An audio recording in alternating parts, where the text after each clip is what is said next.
আমরা এখন তিস্তা তোস্তা নবদ্বীপ থেকে এনজিপি যাওয়ার এক্সপ্রেসটা দেখাবো। তো নবদ্বীপে 5:20 থেকে ছাড়ে। তো এই মুহূর্তে ট্রেনটা আসতেছে দেখাচ্ছি।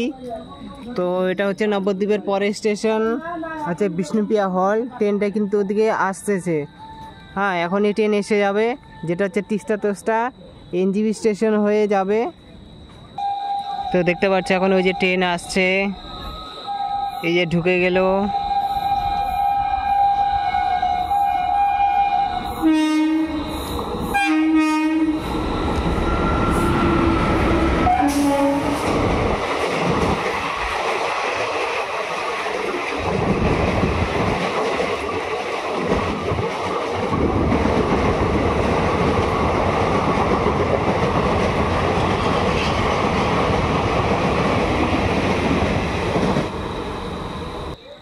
তাই ছিল ট্রেন।